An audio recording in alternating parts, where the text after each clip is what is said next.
Welcome to the Workshop Therapy Podcast. I'm your host, Andrew, and for today's 5-Minute Monday, we're going to talk about a couple theories. One of them is developed by a man named Alfred Adler, who was an Austrian psychiatrist and psychotherapist. He was born in 1870, lived until 1937. He was a contemporary of Sigmund Freud. There's a Freudian slip for you. Anyway, he was a contemporary, and they initially started the whole psychoanalysis thing kind of together. Well, Alfred Adler followed in Freud's footsteps, and then eventually he kind of developed his own ideas and had a really public split with Sigmund Freud.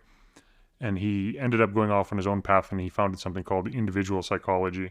But there's a couple things that he contributed to in the world, or into the psychology literature, and that is birth order. You've probably heard of the whole middle child is this, and firstborn is a leader, middle child's a rebel, and the youngest is an attention seeker, blah, blah, blah.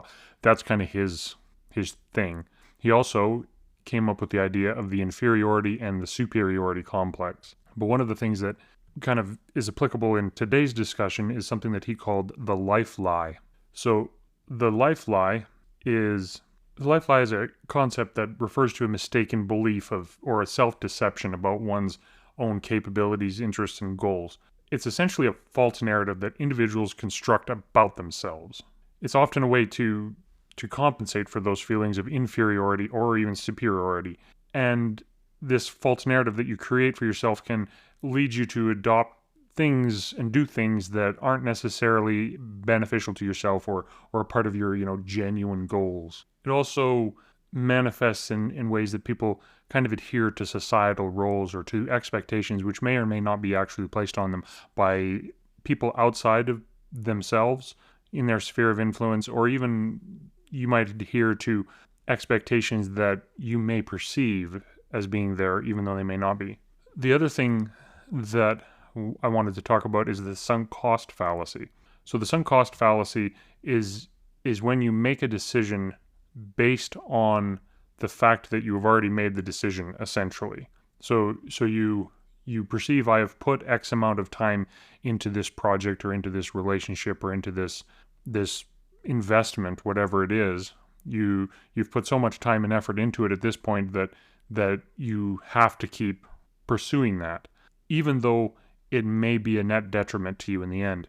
Examples of this would be, for example, when you're making something and it's not going to work out, but you already have it 3/4 built and you don't want to waste the lumber and so you end up completing the project. You're disappointed in it. You're disappointed in yourself.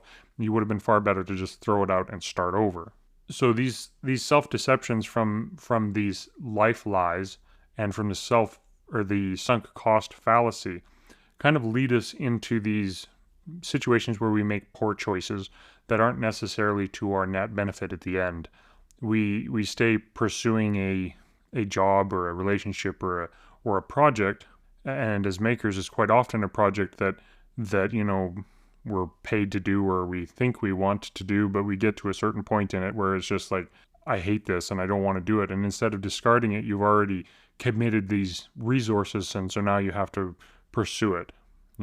And in a situation where you're making something for somebody else and you realize, like, I'm going to lose my shirt on this, I could just back out right now and just lose a little bit, but instead I'm going to keep pushing. That's an example of the sunk cost fallacy. So in order to overcome these life lies and these sunk cost fallacy deceptions, is you need to be aware of what you're doing. Take some time every day to self-reflect. You write in your journal, these sorts of things. Maybe even talk to somebody that you trust and get their opinion. Also consider the cost of continuing doing what you're doing, whether you're trying to portray something that you're really not, or you're going to continue this project, whether it's worth it or not. Again, talking to people and asking their advice. Sometimes, if you want to make a shelf, for example, but it's going to cost you, number one, time. It's going to cost you money. It's not something that you actually want to do. Maybe you're better off going down to Home Depot and just paying the $20 and buying the thing. See, these are sort of ways of assessing, is this a life lie? Is this a sunk cost fallacy that I should just get rid of? But one of the benefits of being aware of these concepts is that you can assess yourself and you can tell yourself, hey, this isn't actually being true to myself. This is a life lie that I'm telling myself. This sunk cost here isn't really a benefit to me if I continue sinking money into it or sinking time into it. So if you have time, I'd appreciate to hear from you on questions at Workshop Therapy Podcast.